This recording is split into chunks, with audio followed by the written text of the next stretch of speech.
Caesarean દ્વારા બાળકોને જન્મ કરાવવાની જરૂરિયાત શા માટે સર્જાય છે? પહેલાના સમયમાં સગર્ભા સ્ત્રી અથવા તો ગર્ભમાં રહેલા બાળકને બેમાંથી કોઈને જીવનું જોખમ હોય ત્યારે ડોક્ટરો દ્વારા સલાહ આપવામાં આવતી કે સિઝેરિયન પદ્ધતિ દ્વારા બાળકનો જન્મ કરાવવો પડશે. પણ અત્યારે તો આપણી એવી ગેલછા છે કે જેણે આડો દાંત વાળ્યો છે, એમ કહું તો ના નહીં.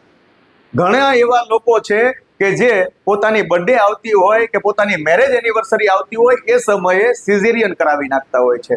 ઘણા કપલ એવા પણ છે કે જે 31st નાઇટે જ્યારે નવું વર્ષ શરૂ થતું હોય, 1 જાન્યુઆરીની શરૂઆત થતી હોય ત્યારે પણ નવા વર્ષમાં પોતાના ઘરે બાળક જન્મવું છે આવી ગેલછાથી લઈને એ વ્યક્તિઓ સિઝેરિયન કરાવી નાખતા હોય છે. અને એનાથી મહત્તમ ડોક્ટરોએ જ્યારે વાત કરી હોય આરામ કરવાની, અને શ્રીમંત વિધિ પછી કોઈ પણ સ્ત્રી જ્યારે પોતાના પિયર જાય છે એ વખતે એની માતા અથવા ભાભીઓ દ્વારા એની એવી રીતે એટલી બધી કેર કરવામાં આવે છે, એટલી બધી કેર કરવામાં આવે છે કે ફક્ત ખાટલેથી પાટલે ને પાટલેથી ખાટલે એને રાખવામાં આવે છે. ડોક્ટરોએ કામ નહીં કરવું એટલે એનો મતલબ એવો નહીં કે થોડું ઘણું ચાલવું પણ નહીં, એનો મતલબ એવું પણ નહીં કે થોડું ઘણું હળવું પણ કામ ન કરવું. અરે જેટલું થતું હોય એટલું કામ કરાય. આપણી માવડીઓ તો ગામડે ભાત લઈને જતી ને ત્યારે પણ બાળકોના જન્મ કર્યા છે, એણે બાળકોને જન્મ દીધા છે.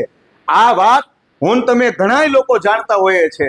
અને મહત્વની વાત તો એવી છે કે ઘણી બધી ગેલછા તો એવી છે કે તારીખોના આંકડા મેળ કરવા માટે પણ ડોક્ટરને આપણે કહી દેતા હોય કે સાહેબ સિઝર કરી નાખો. અને લેબર પેન શરૂ થાય છે ત્યારે થોડા ઘણા સમયમાં એની સાસુ અથવા એની માતા દ્વારા ડોક્ટરને સલાહ આપવામાં આવે કે સાહેબ ઘણું પીડાય છે બિચારી, એને સિઝર કરી નાખીએ તો.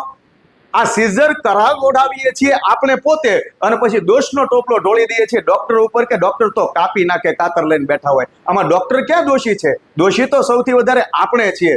થોડો વિચાર કરજો આ વાત ઉપર, કારણ કે માતૃત્વ આટલું સરળતાથી નથી મળતું. કારણ કે જે વસ્તુ સરળતાથી મળે ને એની જગતમાં કોઈ કિંમત નથી હોતી. શું કહેવું છે આપનું? કોમેન્ટ કરજો ને.